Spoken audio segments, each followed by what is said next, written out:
ଆରେ ତମେ ମତେ ବାହାଘର କରିଦବ ତମ ଫେଣ ମାରିଦେବିନି ମୁଁ। ଆରେ ବାହାଘର ହବା ପାଇଁ କଣ ପାଇଁ ମନା କରୁଛୁ? ଓହୋ ନନା ପରା କହିଲେ ଯଦି ବାହାଘର ହେବି ଝିଅର 7ଟା ବଚନ ମତେ ମାନିବାକୁ ପଡିବ। ଆରେ 7ଟା ବଚନ କଣ? ଓହୋ ପ୍ରଥମ ବଚନ ମୁଇଁ ଯୁଆଡେ ତୀର୍ଥ କରିଯିବି ମୋ ସ୍ତ୍ରୀ କି ମୋ ସଙ୍ଗତେ ନେବି, ଯୋଉଠି ହୋମ ଯଜ୍ଞ କରିବି ମୋ ସ୍ତ୍ରୀ କି ମୋ ବାମ ପାର୍ଶ୍ୱରେ ବସେଇବି। ହଁ ହେଲା ମୋ ନିଜ ମାଇକିନାଟା ବସୁ। ଦ୍ୱିତୀୟ ବଚନ ମୁଇଁ ମୋ ବାପା ମାକୁ ଯେତିକି ମାନ୍ୟତା ଦଉଛି ମୋ ଶାଶୁ ଶ୍ୱଶୁରକୁ ସେତିକି ସମ୍ମାନ କରିବି। ବଢିଆ କଥା ନିଜ ଶାଶୁ ଶ୍ୱଶୁର।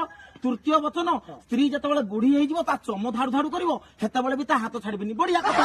ଚତୁର୍ଥ ବଚନ ବାହାଘର ବନ୍ଧନରେ ବାନ୍ଧି ହେଲ ଦୁଃଖ ସୁଖ ବାଧା ବିଘ୍ନ ଯାହା ଆଇବ ମୁଁ ସ୍ତ୍ରୀ ଆଗରେ ଖାଡାଟା ହେଇକି ଥାବି। ମୁଁ କହିଲି ଅଣ୍ଡରା ଛୁଆ ଢକ ଠିଆ ହେବି। ବଢିଆ କଥା କଣ।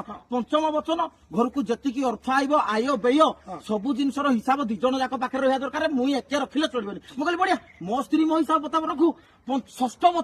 ଷଷ୍ଠ ବଚନ କଣ ନା ମୁଁ ମୋ ସ୍ତ୍ରୀ କି କଟୁ ବାକ୍ୟ କହିପାରିବିନି ଜମା। କେବଳ ଆଜ୍ଞା ଆପଣ ଆମେ ତମେ ତୁ ତା ମେହମାନ ନାହିଁ। ମୁଁ କହିଲି ବଢିଆ। ତାହେଲେ ସପ୍ତମ ବଚନଟା କଣ କହ? ଓହୋ,